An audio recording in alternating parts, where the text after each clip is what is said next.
So what does chivalry and being a gentleman mean to each of you? And why is it important? I think that maybe the reason why it's less discussed now is because there's a kind of like potentially tainted with like sexism. So I think that's part of the reasons why people are now less comfortable talking about it, because people are unsure of whether or how it will be perceived. I think that I actually think that historically it was something that was very much spoken about and encouraged. I would say to be, to open the door for someone, to hold the door for them, to let someone go before you. All that kind of stuff is, I guess when I was growing up, I always just perceived it as like little acts of kindness that you can do for someone that is generally like immediately reciprocated with a thank you, which is a wee, feel good, you've done someone a favor. So like for me, that's where it comes from. But I remember the first time someone said to me when I just held the door for them and let them go first, is that like, you don't need to do that for me. I remember the first time a woman said that to me. I was going like, my first reaction was, well, I know I don't have to do it for you. I don't have to do it for anyone. But I just thought that would be a pleasant thing to do. I'm capable of holding the door. So I think that it wasn't given so much. I think when you are able to stop it exclusive to one gender, then it just becomes like a mannerism where you're just being courteous and polite. And as long as it's not gendered, then I think it's a great thing. We should all encourage ourselves to just be a little more chivalrous to each other and more polite. But I think that when you do make it exclusive to one gender, that there is a taint of sexism in that. And I think that's whether it's intentional or not. I think this is the big challenge at the moment, as of intentionality doesn't mean that that's not your unconscious bias still coming through. And I think that's the thing that's hard to grapple with, because when you first hear it, you have a very kind of visceral reaction. No one likes to be called sexist. But I think that it's good to see things in a broader context. Yeah, certainly.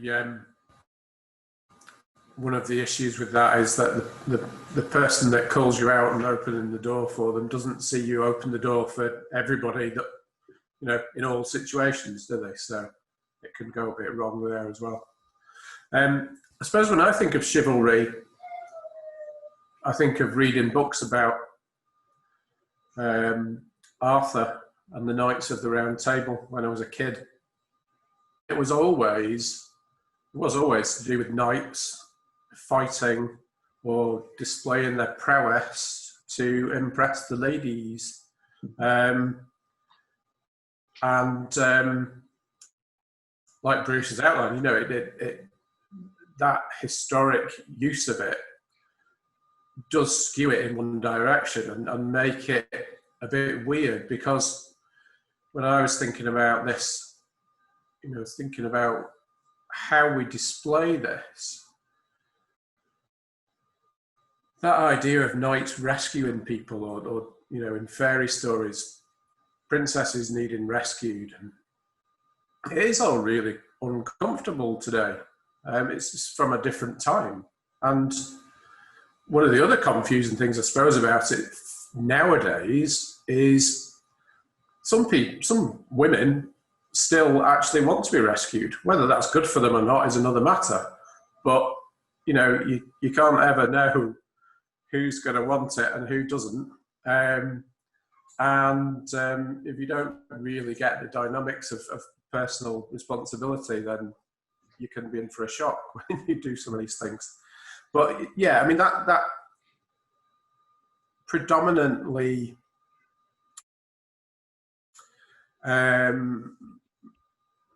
old-fashioned view, I suppose, of men being protectors and providers, and the person that sort things out on behalf of women and children.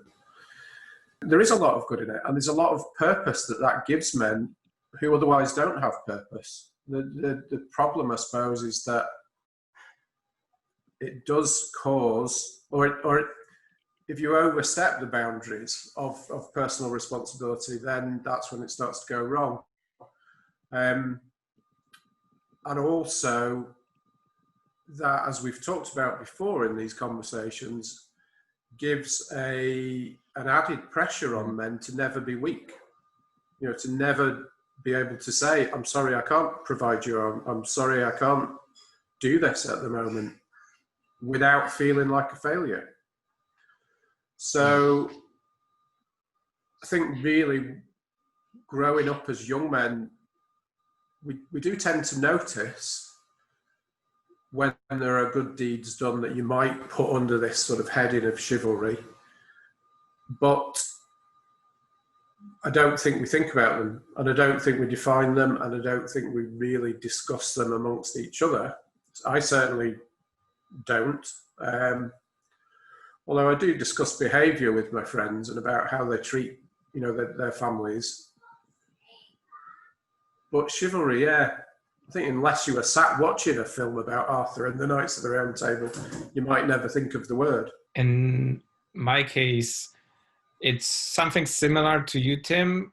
Old school thinking, growing up with Disney movies and how things were presented, that a man is supposed to be chivalrous towards a woman. And like in today's world, that's what I would say happens when I open the door for my girlfriend. And out of 100 times I open the door, 100 times I'm letting her through first, and I'm doing this automatically, despite the fact that she's 100% capable of opening the door for herself. She's an independent woman, and I wouldn't have to do that. It's something that's ingrained in my brain through those images from the past, from the childhood.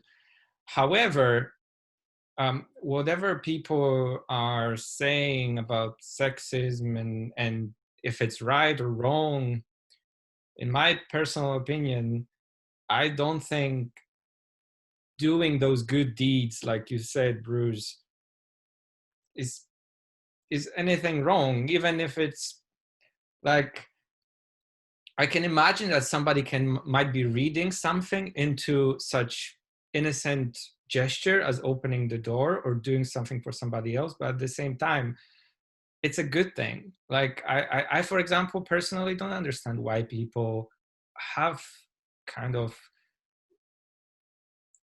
touched this topic as like something negative. It's usually to me, okay, maybe there are some men who kind of pressure like a woman to go first, and then there's this woman who just decides not to.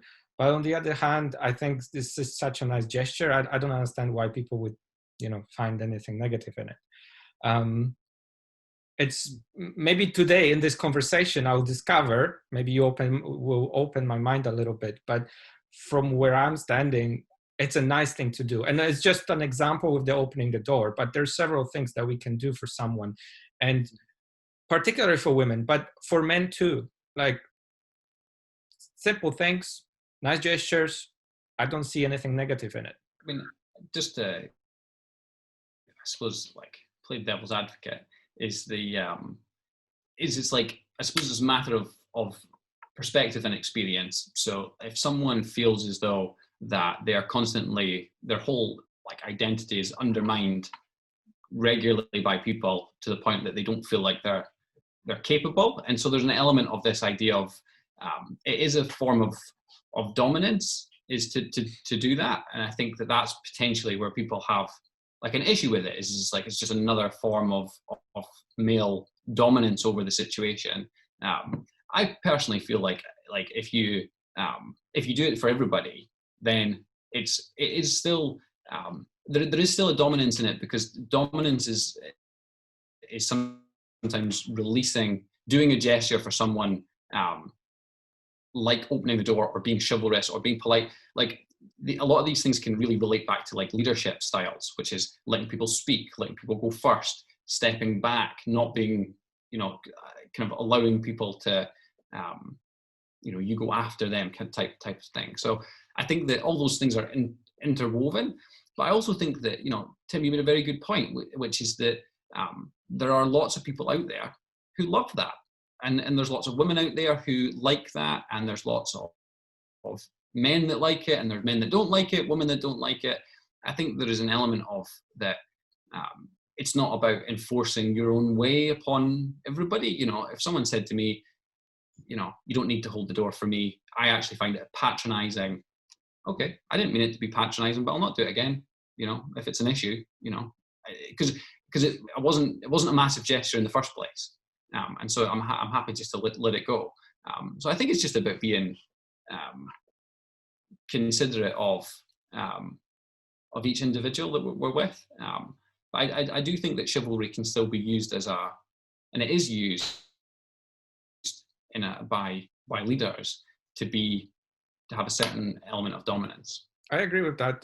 I've seen a documentary about body language where presidents of different countries would kind of show their dominance by letting the other president go through the door first and then tapping them on the back, and that shows them like there's a manipulation tactic going on there, the alpha male domination politics and stuff like that. I can understand that there's things like this, but in everyday life and everyday, situations, don't you think that the person, I understand the point of view of the person that feels that they are not really feeling capable of, or they don't feel comfortable when someone opens the door for them. I understand that.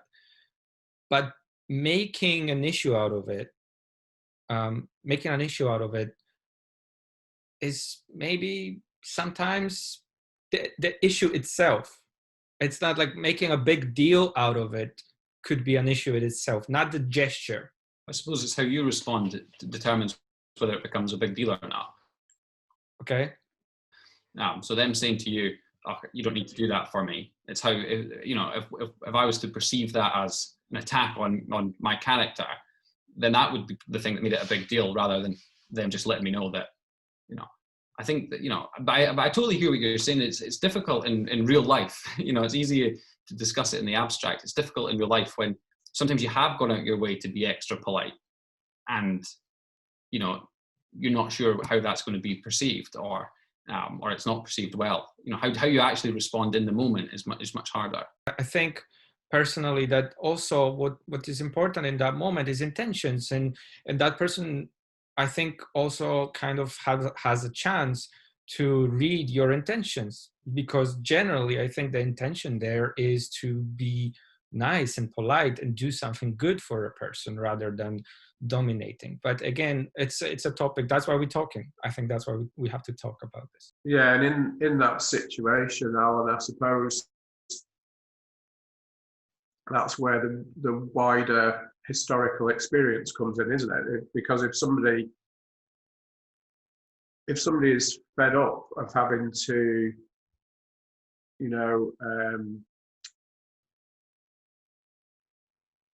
assume that you have good intentions, if they have a history of people not having good intentions and pressure on them to act in certain ways, or oppression from family or partners or whoever, then, an easy outlet that says, I don't think men should do that for me. It is, I suppose, a bit like Bruce says, it's does it matter? We say, sorry, didn't mean any harm, won't do it again, and move on. Because you just don't know where people have come from in their journey. And although I love to set up situations where we say, right, and especially in group situations and facilitated work that we do, I always try to remember to say, right, let's, for our time together, let's assign to people that they have good intentions in this encounter.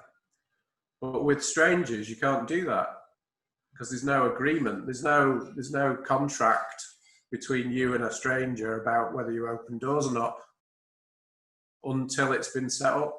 So it's kind of tricky.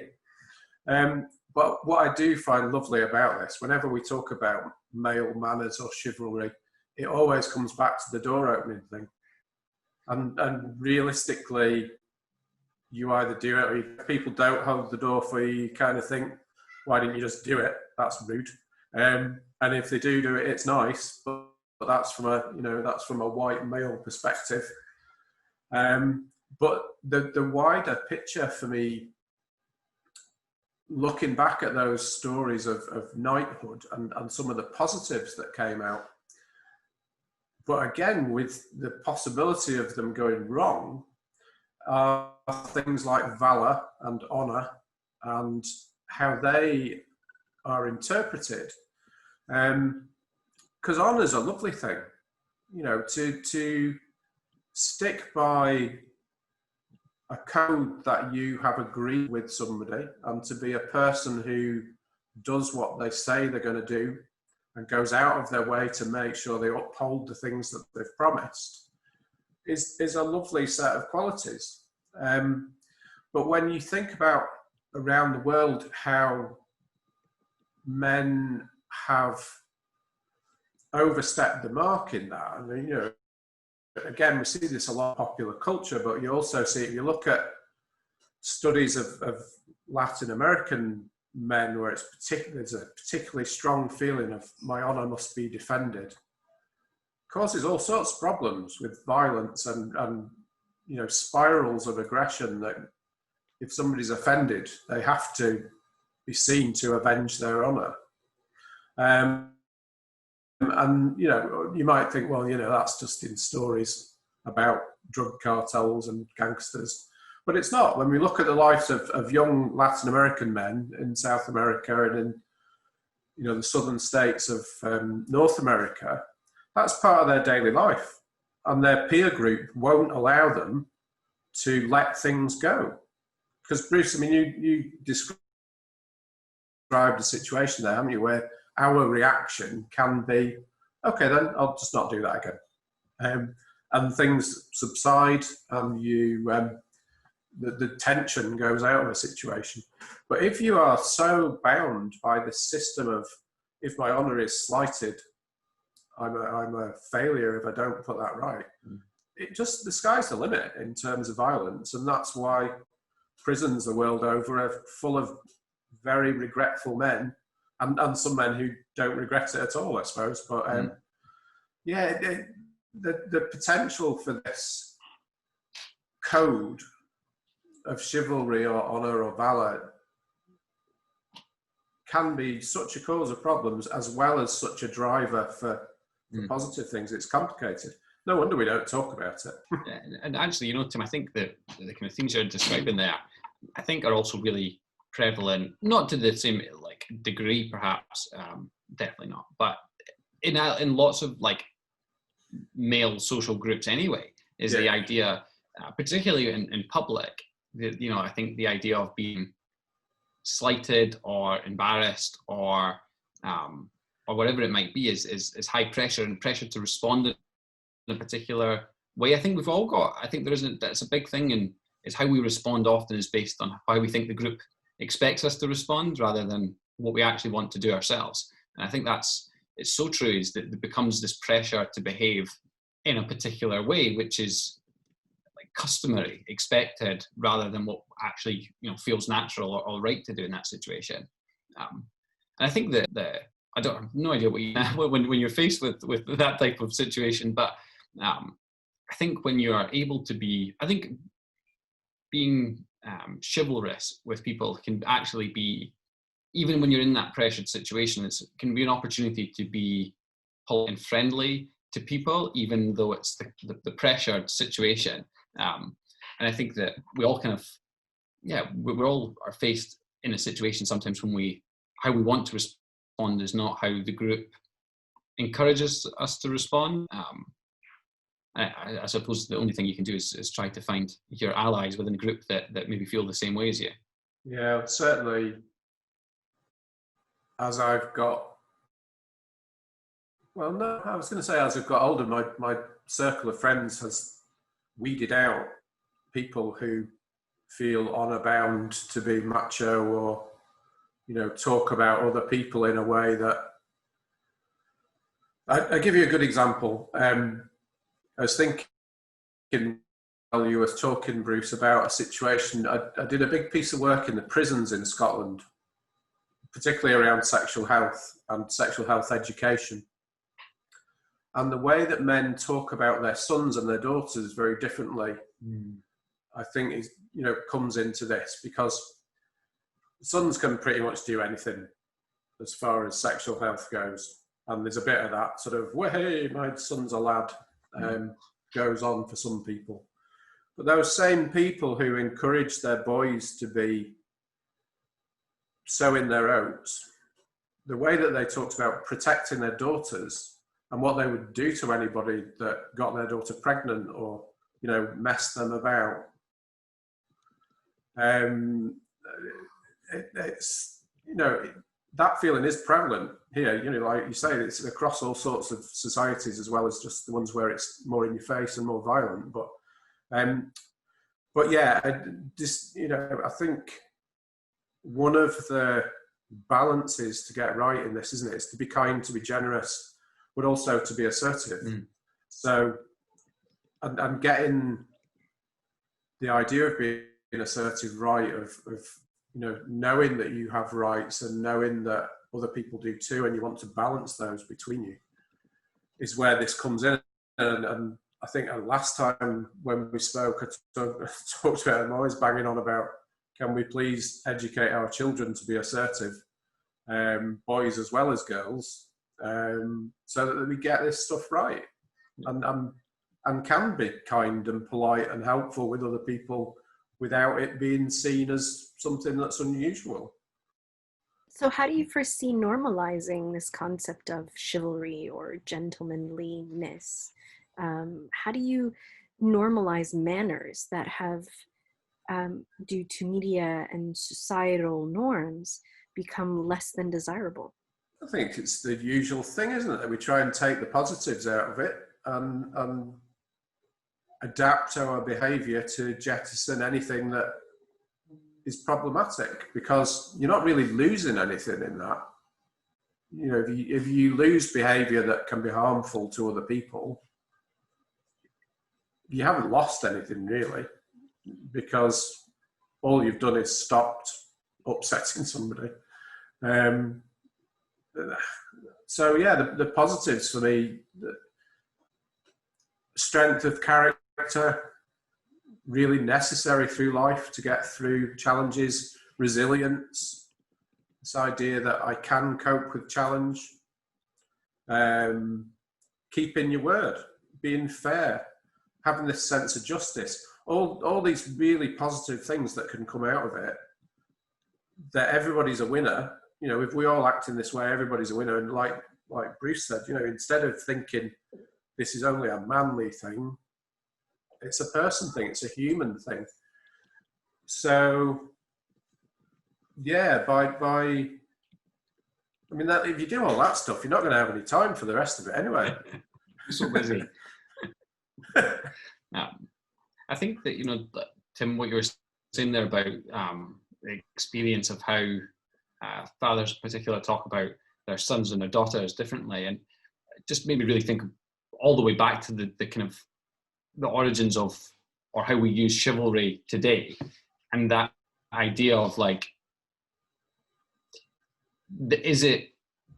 why do they feel as though it's such a threat to them if their daughters are as sexually active as their sons? Why is that? Why is all that such a threat to them as much as it is to their daughter? Like, that must come back to the idea of reputation or honor, and this idea that their sons can behave as however they like, but the idea if the daughter does something that's inappropriate, that they'll be labelled. And it's just, I guess, that all then links through into potential chivalrous actions, which are actually rooted in feeling like they're less adequate or less able or require more protection. And I just think, like, what a loss of opportunity, to believe in your daughter in the same way that you or like have the trust in their decision making or their capability or their ability to handle it, should they be in that situation. So, you know, I think that's maybe one of the things to think is that, like, chivalry is great when it's actually just compassion to everyone. And it's not really about chivalry. It's just about, you know, everyone doing something for someone else, everyone doing a little bit for someone else, and take it away from this idea of like a man ought to do something, you know, because I think that's you know, where it comes down to is. And also I think it has to be a lot on what you see around you as well, because that has to dictate how you feel and respond to a lot of these situations based on the other examples you see, or how I'm constantly intrigued by the way that a lot of men respond based on other men.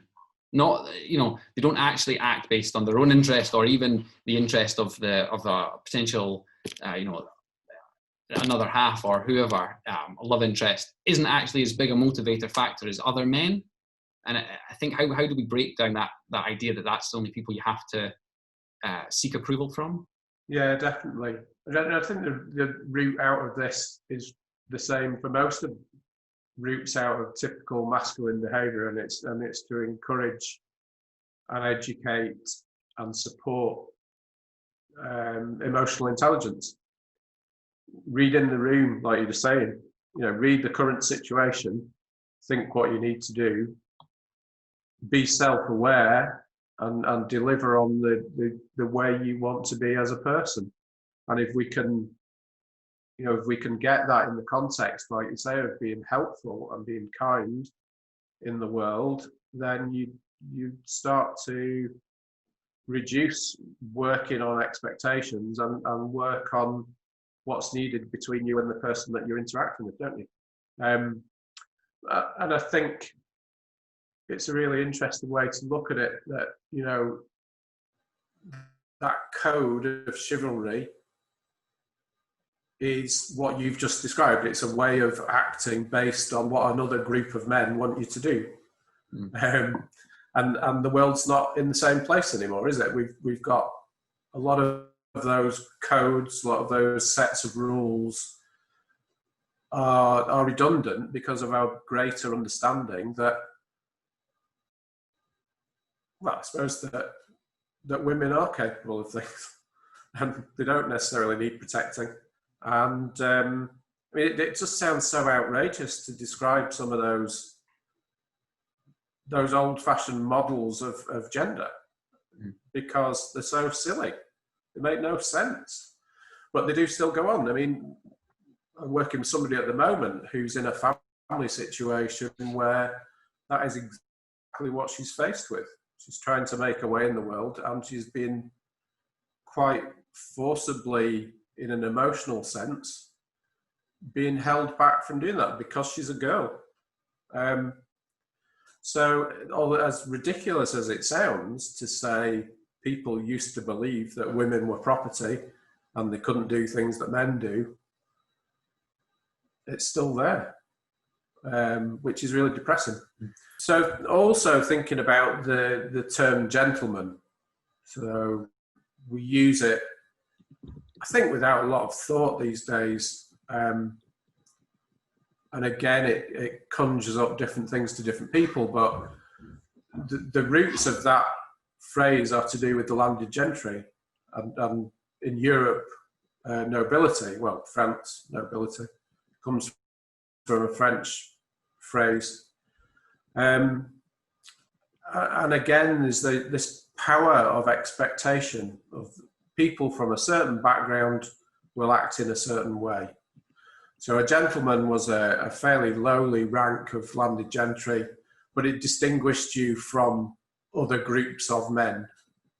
And in particular, it distinguished you from ordinary people who had to work for a living and get their hands dirty and were rough and ready, and were generally thought of as being of lower intelligence and not having manners or anything like that. So again, it's quite a loaded thing, driven by gender, driven by class, driven by expectation. And it would be great to get rid of it, I think. You know, like like we've pushed to lose, to some degree, the calling women ladies because of the connotations around behaviour and femininity being of an expected sort of set of ideal behaviours. I'd be quite happy to never hear the word gentleman again, but that's maybe some of my class war stuff coming through. I think it's I think when you like that, as well as you then everything else, I think, is put into perspective as well, that where we are today as a society, our norms, our beliefs, is rooted in the origins of that are discriminatory to almost everyone. And so I think that's the kind of place that we're in at the moment, where we're trying to navigate through what are we appalled by now, what represents an old model, or what can be transformed or renewed into something that we still use going forward that doesn't have to hold on to that same negative connotation. And it's a complete minefield to navigate, and to try and be on the right side of it is really, really difficult, because there is no, how do you really justify something that is its origins are in something that's so discriminatory. I think that if you could renew the term to be a gentleman, then we could be onto something a little bit more. And I think to be promoting that is to have more gentle men out there, and that being a characteristic that is highly regarded, and not seen as, to be gentle is not to be weak, of course, but it's to use your strength in whichever way you want it to be used. Then actually, I think that's, if tonight we can reclaim the word, then I think that would be good, because I get the issue with it. The historical foundations of it make everything a bit tricky now. So I don't know any history that Tim, you just mentioned about. So I was kind of surprised by hearing those negative things about the gentleman definition, I would say. Because for me, always being a gentleman immediately brought pictures of a gentle man, as you mentioned, Bruce. And I was a little bit, sitting just and listening and trying to formulate thoughts, because I was kind of, not quite sure what to make of it. But I agree with you, Bruce, that we do need to have more gentle men, people, and have this kind of definition working today. On the other hand, I don't know, maybe I'm wrong, maybe I'm oblivious to what's going on around me, but I don't see, like, every day people being so negative towards this topic or this idea. But again, maybe it's because I don't know the connotations of, the history.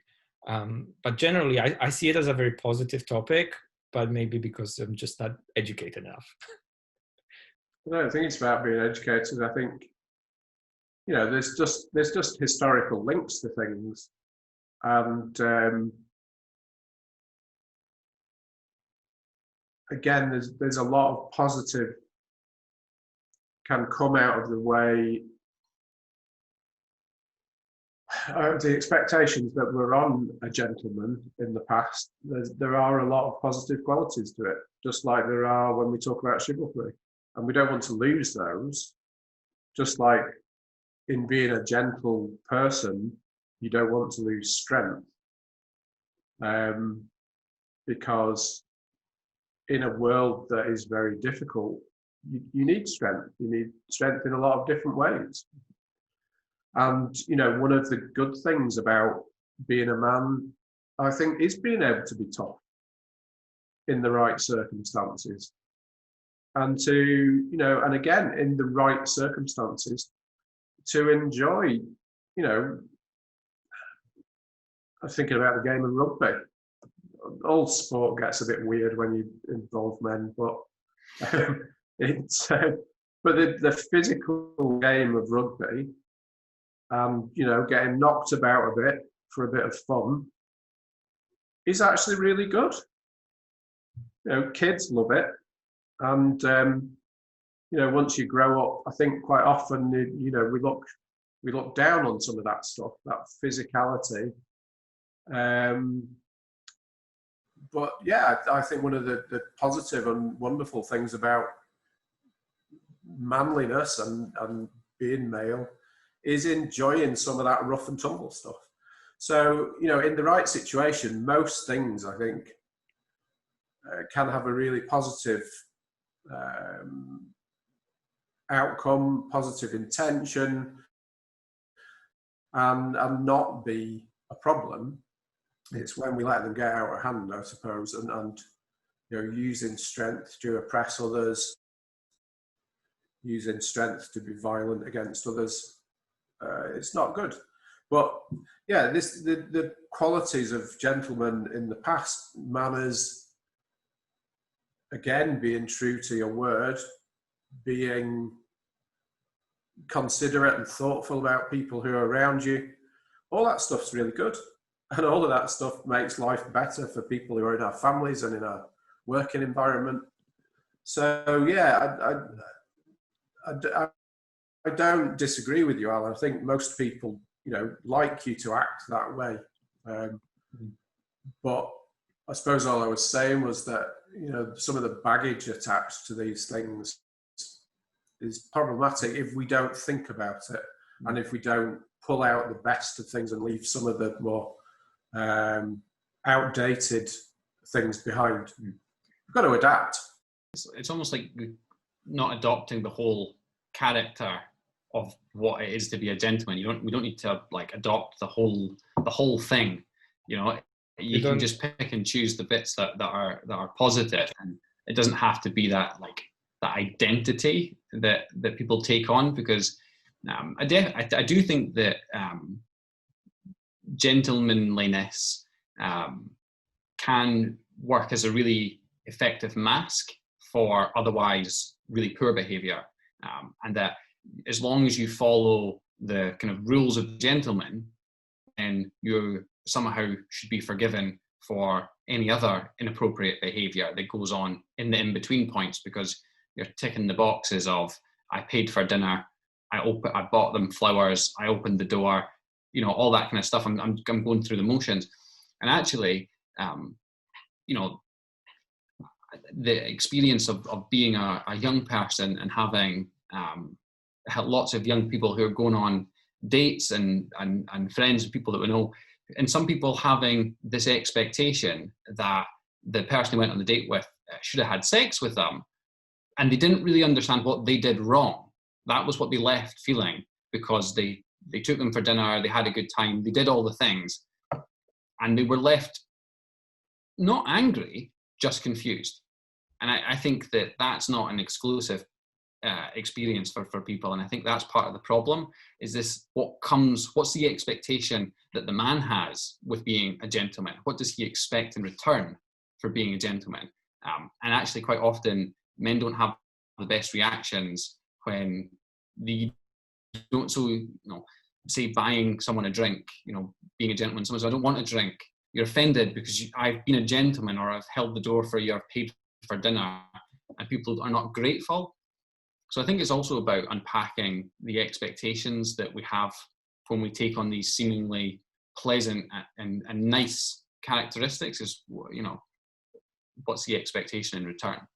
I can clearly see it. Like, I understand the pressure when somebody is buying a drink for the pure manipulation of it to get something in return, or ticking all those boxes, like you said. So I do agree with that 100%. But at the same time, I wouldn't get rid of it completely, because I see the other side where there are dates where people don't do anything chivalrous or gentlemanly on the dates. They just, there's like emptiness, complete emptiness, zero manners, zero politeness, the kind of rude, cursing, going without any kind of limits, off limits completely, and there's no structure, there's nothing there. So I think the best thing is, like with everything, is the balance.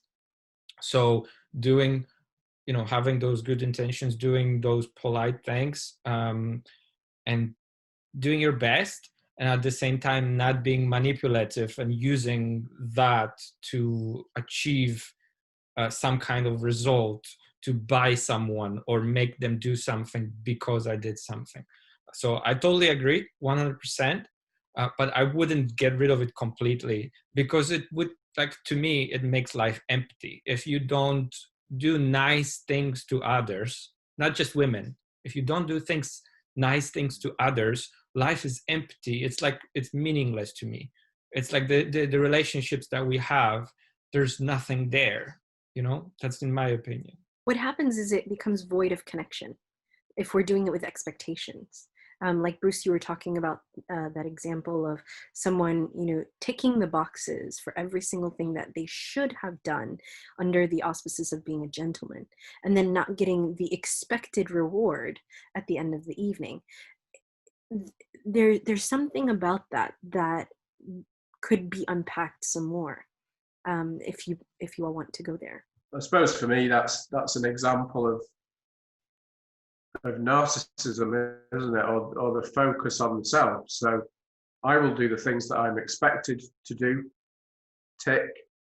That's all about me. I will expect X, Y, and Z in return. That's all about me.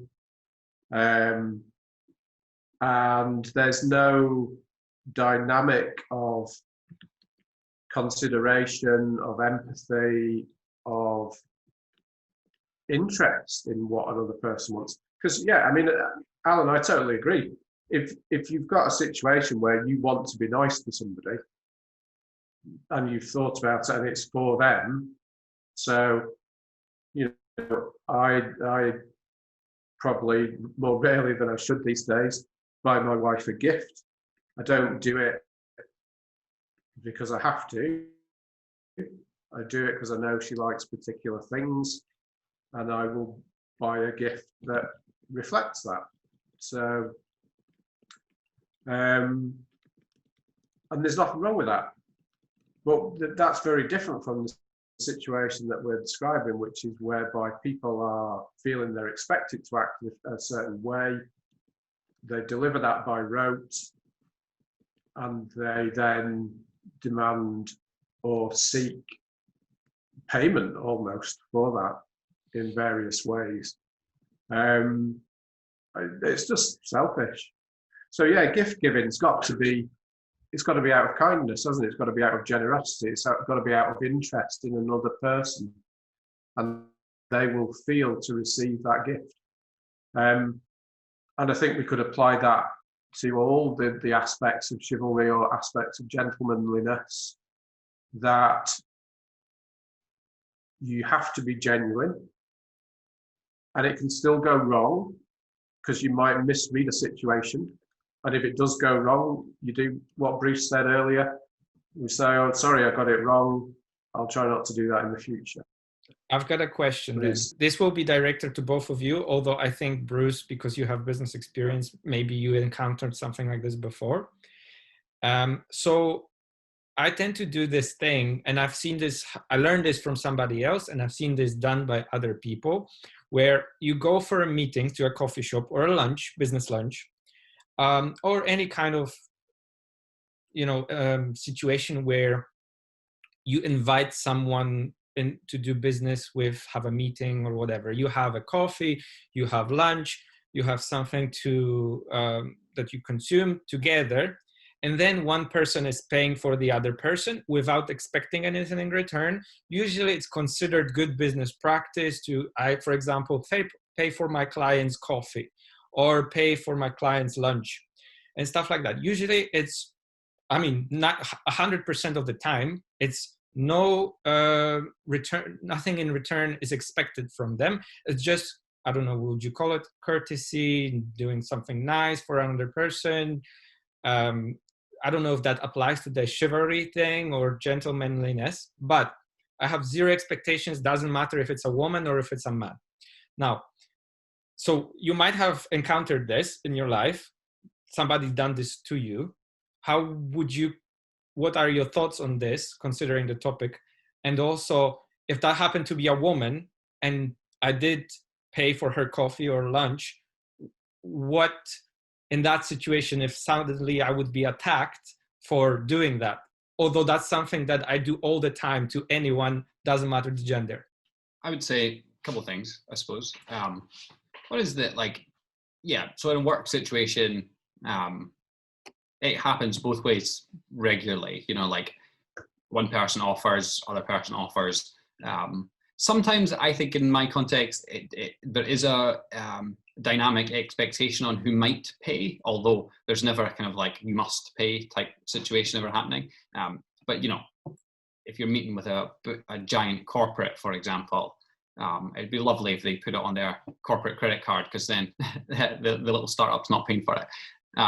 So there is that element of it's there sometimes, but then other times, you know, I do like to do that for people who sometimes, you know, I meet a lot of very, very wealthy people a lot of the time, but I still offer to buy their coffee because it's a nice thing to do. I'm doing it because of the human that they are rather than the status of what they are. And I think if you apply that again, right the way across chivalry and gentlemanly, is that then it works. I think that being called out because my intention has been misinterpreted doesn't have to feel like an attack. It can just feel like, and actually I often feel the opposite. I just think they've misunderstood. I project it straight back at them.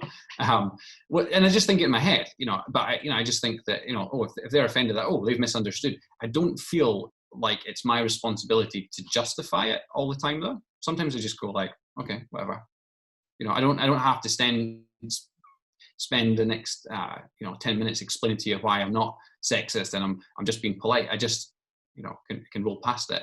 I think that if someone takes it really, really personally, then, you know, I think as you said earlier, Tim, is you maybe think, oh well, what experience have they got in their life that's led them to have such a reaction to such a otherwise innocuous thing? And I think that's just then being empathetic to say, okay, there's something more here.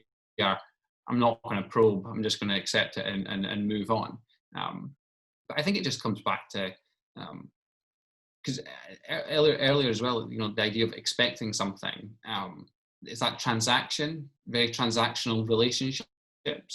And I think if we all try to get back to being just more human with each other, just people, and just do things that are born out of, you know, natural kind of reactions to things, rather than trying to manufacture and manipulate every situation to somehow benefit us.